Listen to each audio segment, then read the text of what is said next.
Allez go, bonjour. Voilà nos deux cuistots du jour. On est vendredi et je crois qu'on a des super recettes encore pour se régaler. À vous les cuistots. Allez, honneur aux dames. Allez, bonjour à tous. Ce midi, moi, je vous ai préparé, on va le faire ensemble, les barres tropicales à la banane. Donc, j'espère que vous aimez la banane. On peut toujours remplacer par un autre fruit, bien sûr, si vous n'aimez pas.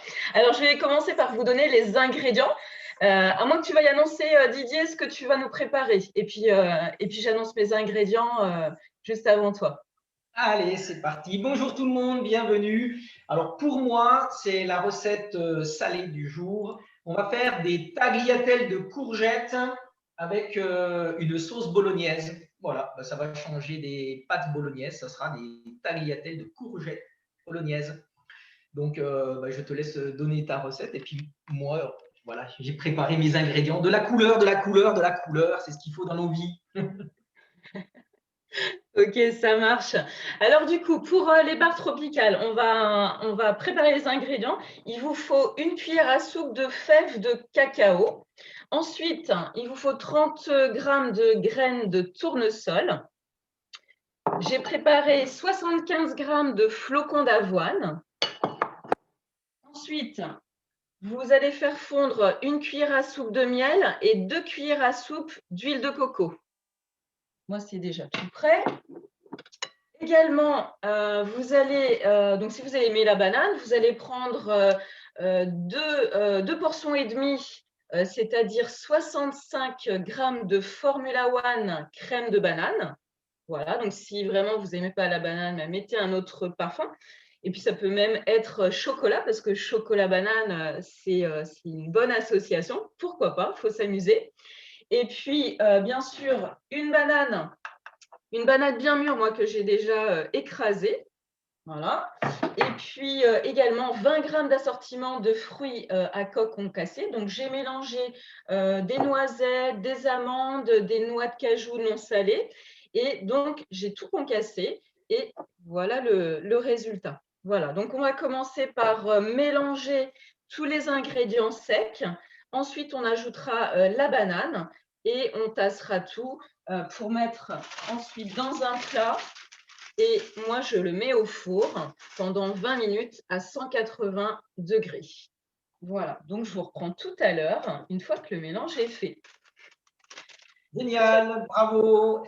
Alors moi, pour faire mon petit plat, j'ai choisi de prendre forcément des courgettes, un oignon que j'ai déjà émincé assez fin, des tomates que j'ai coupées en petits quartiers, j'ai enlevé la peau, j'ai récupéré du jus. Voilà, j'ai choisi des carottes que j'ai coupées en petites rondelles, champignons que j'ai coupés en petits morceaux, poivrons que j'ai coupés en petits morceaux. J'ai ajouté un navet que je viens de couper en petits morceaux également, de l'ail, 3 petites gousses que j'ai écrasées. Il va me falloir 300 g de viande hachée bien maigre de mon boucher, et puis du laurier du jardin séché, des herbes de Provence, de la campagne alentour que je mets dans des pots et que je garde pour l'hiver également. Voilà, et puis après, pour la déco, un beau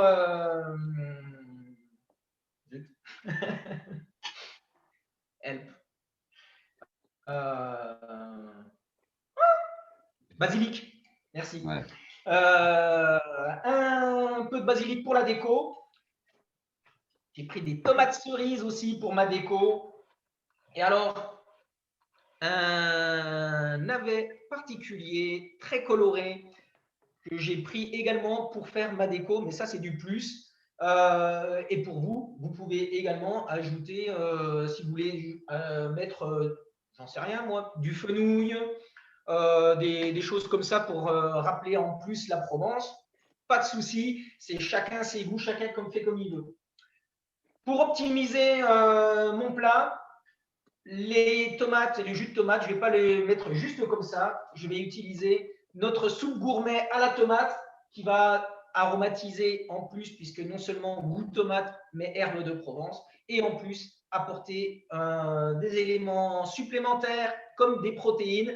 Mais ça, je pense que Fred va nous en parler un petit peu plus. Donc moi, j'ai mis à chauffer une poêle. Je vais mettre un filet d'huile d'olive et je vais commencer par faire revenir mes oignons. Et pendant ce temps-là, Fred, bonjour. Et puis peut-être quelques éléments et le tour de nos invités, je ne sais pas. Tout à fait. Bonjour à tous. Alors, déjà pour les bars, alors c'est vrai que si vous n'aimez pas la banane, vous pouvez mettre à la compote à la place. Les compotes avec le Formule 1 pomme épicée, c'est très bon aussi. Voilà, après on peut rajouter un peu de noix de coco quand on aime la noix de coco. Voilà, on peut moduler cette recette comme toutes les autres recettes d'ailleurs. Voilà. Alors après, pour les super tagliatelles à la bolognaise de Didier, eh bien, c'est riche puisqu'on a tout ce qu'il faut. On a de la couleur, on a tout ce qui est herbe va nous apporter les phytonutriments. Et après, on a tous les bénéfices du navet, de l'oignon, de l'ail. Alors l'ail, c'est bon pour le cœur. L'oignon, c'est bon pour tout ce qui est digestion. La carotte, ça va être des vitamines A, le bêta-carotène. Voilà, tout ça, ça va nous faire un beau plat bien riche et coloré. C'est quoi que tu nous montres? Alors, j'avais oublié de vous montrer que tout à l'heure, je me suis amusé à faire des tagliatelles de courgettes. Alors aujourd'hui, je ne me suis pas embêté, j'ai pris le robot qui m'a fait des petits morceaux. Mais bien évidemment, soit vous avez un appareil qui peut vous faire des belles tagliatelles, soit sinon, c'est à la main, on prend le temps et on coupe des lamelles. Mais bon, j'ai pris la machine aujourd'hui. Ouais, c'est quand même un peu long de le faire à la main, effectivement. Et puis, on n'a pas spécifié, mais c'était pour 4 personnes pour le repas à Didier. Et c'était pour 12 bars, l'équivalent de 12 bars pour la recette à Valérie. Bon, après, vous pouvez mettre aussi sur une plaque ou tout simplement l'étaler entre deux feuilles de papier sulfurisé que vous écrasez pour que les barres ne soient pas trop épaisses non plus. Après, vous faites l'épaisseur que vous souhaitez. Voilà, ça, c'est l'avantage, c'est qu'on peut faire l'épaisseur qu'on veut. Et puis, si on a des besoins supplémentaires, on peut faire des barres plus grosses que 12 grammes. Voilà, mais là, ça va nous apporter un bon équilibre voilà, c'est nickel, un bon équilibre en nutriments pour un bon encas ou pour le dessert, puisque là, le repas à Didier comporte normalement suffisamment de protéines. Mais si on est un grand gaillard, on peut rajouter un petit peu, puisque là, on ne va pas être à 30%, 30 à 35% de protéines. Donc, on peut rajouter la barre en dessert, par exemple. Voilà pour tout ça. Maintenant, on va aller voir un petit peu le tour de nos personnes présentes. Donc là, on a Monique. Et là, on est vendredi. Monique, poisson aujourd'hui, Monique, non? Non, ce sera une escalope de dinde et puis une poêlée à ma façon avec différents légumes. Voilà. Génial. Et tu vas nous mettre quoi comme féculent sur ta petite poêlée? Toujours une bonne cuillère de haricots rouges. Les haricots rouges, génial. En plus, ça va donner Oui, j'adore, oui. Et puis, bon, des haricots verts, des oignons, des carottes, des tomates séchées aussi. J'en oublie. Pomme de terre, une pomme de terre, une petite pomme de terre. Et puis, voilà. Génial. Ce sera bon. Voilà. Les tomates séchées, ça c'est superbe, j'adore parce que c'est vraiment très goûteux. Et là, on a Didier qui est en pleine préparation. Alors, il faut laisser fondre les oignons tranquillement. C'est le but qu'ils soient bien fondus, bien bouillasseux, comme on dit chez nous. Mais on va faire une petite bouillie. Et là, on a Valérie qui va mettre au four sa préparation pour les barres. Bon, je pense qu'elles vont être très épaisses, mais Valérie, elle est très gourmande, donc c'est normal. Non, c'est pas très épais. Ça fait 1 cm, tu vois, 1 cm, je ne sais pas si on le voit bien à l'écran, 1 cm de hauteur. Et puis, oui, pour une douzaine de barres. Donc, j'ai bien écrasé, effectivement. Comme ça fait vraiment des barres bien plates. Alors, en même temps, ça muscle. Regardez les biscottos que j'ai. Je fais des barres toutes les semaines. Donc, en fait, on fait les barres, ça fait l'activité physique. On mange les barres pour réparer de l'activité physique. Génial. Exactement. Super. Donc, ça va au four. Donc, 20 minutes. 180 degrés. Voilà, c'est ce que je fais d'habitude et c'est très bien. Donc, ça fait des petites barres toutes croustillantes. Je vous mettrai une photo tout à l'heure sur le groupe. Génial, super. En plus, j'adore, elles sont super bonnes. Voilà. Après, voilà, dans les noix, vous mettez vraiment le mélange de noix que vous voulez. Donc, on peut avoir des vraies noix aussi avec. Ah, il y avait Monique qui avait été déconnectée. Elle est revenue. Alors, est-ce que Pamela, elle peut nous parler ou non, elle ne peut pas parler peut-être? Non, bah, je crois que Pamela ne peut pas nous partager ce qu'elle veut manger aujourd'hui. Ah, si, on a Pamela. Bonjour Pamela. Bonjour. Alors, qu'est-ce que vous préparez pour ce midi?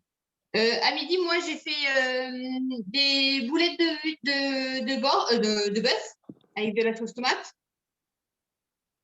Génial. Et pour les enfants, je fais des pâtes. Et pour moi, je fais des haricots verts et une demi-courgette. Ok. Et en féculent? Ouais, je me prendrai un petit peu de pâte avec pour les féculents. Ok, super. Impeccable. On a des boulettes de viande ou alors on a une bolognaise. Eh bien, c'est impeccable. La bolognaise, c'est la même chose, sauf qu'elle n'est pas faite en boulettes. Voilà. Génial, génial. Alors, Didier est en train de préparer le velouté à la tomate. Alors, pourquoi on rajoute le velouté à la tomate?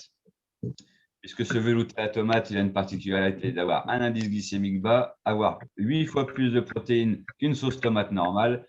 Et en plus, elle est déjà aromatisée avec les herbes. Et franchement, c'est parfait. Il n'y a pas besoin de saler le plat, rien du tout. C'est pile poil comme il faut. Et moi, c'est vrai que j'adore ce velouté à la tomate. J'en mets un petit peu partout aussi. Dès que je fais une bolognaise, dès que je fais de la pizza, dès qu'on fait n'importe quoi à base de sauce tomate, on va en rajouter dedans parce que ça va donner plus de goût. Surtout que les tomates qu'on trouve dans le commerce habituellement n'ont pas réellement de goût. Voilà, ça ne vaut pas les tomates du jardin, malheureusement, mais on n'a pas tous la possibilité d'avoir un jardin et d'avoir des belles tomates dans le jardin. Donc, on fait avec ce qu'on a. Voilà, le velouté, il est génial. Et puis, ça va nous permettre aussi de réduire l'acidité, puisque la tomate, c'est quand même quelque chose d'acide. Et puis, juste l'astuce, parce que Didier a dit qu'il avait pelé les tomates. Donc, je ne sais pas si vous connaissez, mais pour peler les tomates facilement, on les trempe vite fait dans de l'eau bouillante. Voilà, et c'est comme si vous attrapiez un coup de soleil, ça va cloquer comme votre peau, et la peau, elle s'enlève toute seule. Et ça, c'est génial à faire, parce que c'est vraiment rapide de les tremper à peine 10 secondes dans l'eau bouillante, et hop, on les sort et on peut les éplucher facilement.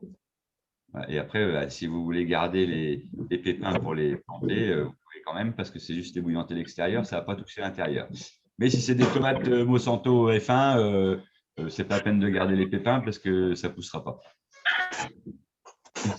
Ils sont neutres. Voilà, donc Didier, il est en train de mélanger la sauce tomate avec la préparation dans la poêle. C'est bête qu'on n'a pas encore l'odorama parce que franchement, ça doit déjà sentir bon entre l'oignon qui est revenu et tous les autres ingrédients. Ah là là, tiens, ça. En fait, ça donne faim. On se régale rien que de le voir, c'est merveilleux. C'est ça. Hein? Quand on voit toutes ces couleurs, ça fait le soleil, ça fait le sud, ça donne envie, ça sent l'été. Alors là, il faut juste laisser réduire légèrement la sauce aussi pour que ça ne soit pas trop liquide. Et après, les courgettes. Bon, les courgettes vont réduire, donc ça paraît peut-être gros là dans le saladier, mais elles vont se réduire. J'avais doublé la proportion aussi en termes de courgettes, mais c'est pas grave. C'est pas comme si on mangeait une côte de bœuf. Voilà. Des légumes, même si on en mange plus, c'est pas très grave. Vous n'êtes pas obligé de faire la même chose, hein, mais moi, on mange des légumes. Ça apporte plus le sentiment de satiété par la même occasion, et il vaut mieux manger ça que d'autres choses. Donc, je vais mettre à feu, je vais faire cuire, chauffer une autre poêle. Je vais mettre mes courgettes à feu vif pour pas qu'elles cuisent trop longtemps, parce que justement, je ne veux pas qu'elles cuisent beaucoup. Puis comme c'est fin, ça va aller très vite.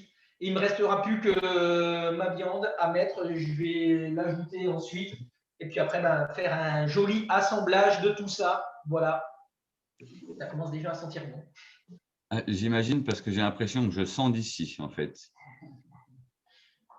Alors, c'est vrai que la viande va mettre un peu plus de temps que les courgettes. Et pour pas que ça soit justement de la purée, il ne faut pas les laisser trop longtemps, les courgettes. Et puis, effectivement, on peut manger le double de quantité de courgettes. Ça apporte très, très peu de calories. Donc, ce n'est pas ça qui va influencer sur la prise ou la perte de poids. Si vous souhaitez perdre du poids, ça ne va pas avoir d'impact négatif puisque c'est très, très peu calorique. Voilà. Et puis là-dedans, on a un super mix parce qu'on parlait aussi des fibres. Il faut des fibres dans notre alimentation. Et l'effet d'avoir rajouté le velouté à la tomate va aussi nous rajouter des fibres, puisque là, dans les courgettes, il y a 0,35 g de fibres au 100 grammes. Donc, il faut manger beaucoup de courgettes pour arriver à avoir des bons apports en fibres. Mais on retrouve des fibres aussi dans les oignons. Donc, ça, c'est bien.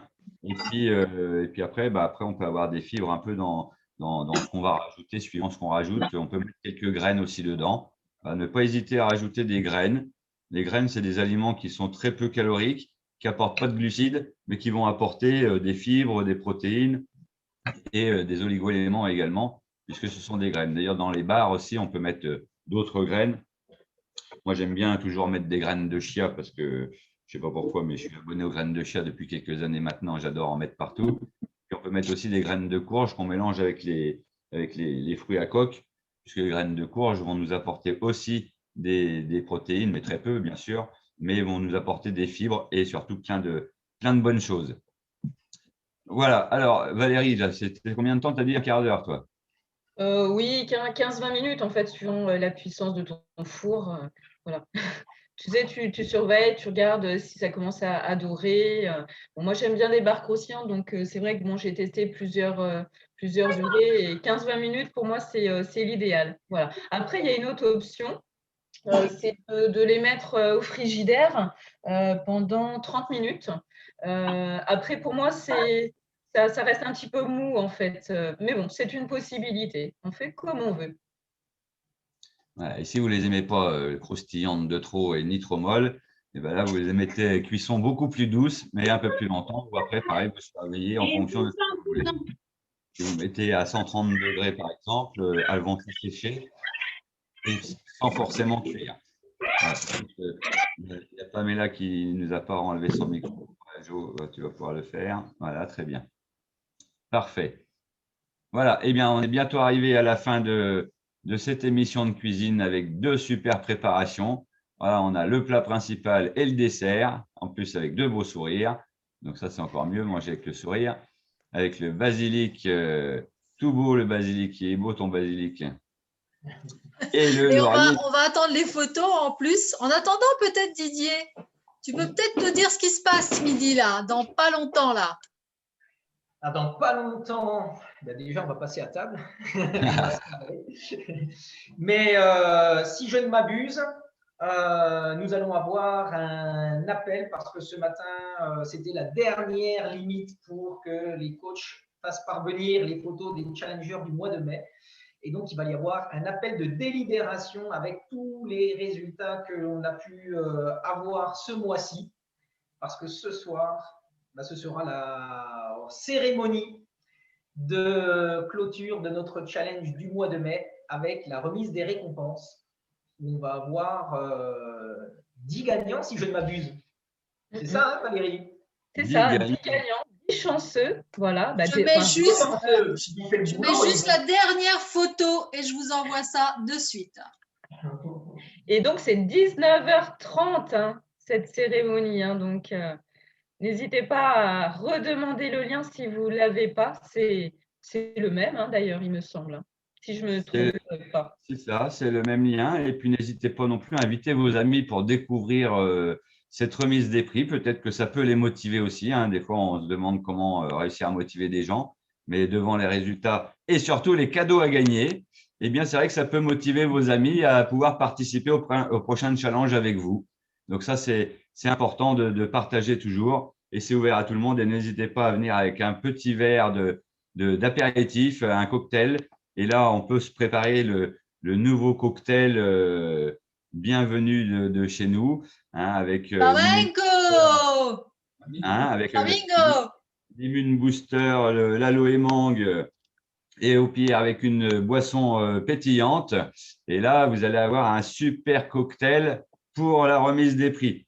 Voilà, super.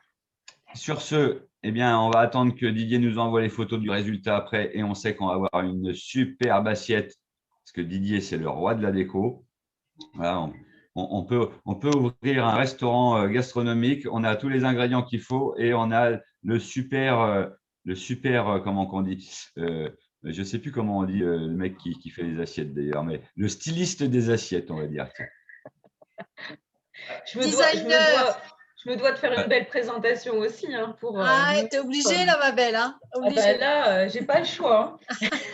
Il suffit de se laisser inspirer quand ça fait envie, ça vient tout seul. Et le plaisir des yeux, hein, vous le savez, c'est par là que ça commence. On donne envie aux gens. Et puis moi, ce qui m'intéresse par-dessus tout, c'est notamment donner envie aux gens qui ne mangent pas beaucoup de légumes, parce que soi-disant, ils n'aiment pas. Et puis aux enfants, parce que c'est très important de transmettre également cette bonne éducation nutritionnelle que l'on adopte, parce que ça commence par là pour ne pas aller acheter n'importe quoi. On avait un super sujet sur lire les étiquettes mardi dernier. Et voilà, c'est des bons exemples. On fait maison et c'est pas mieux. Et quand ça donne envie, les enfants, ils ont envie de manger.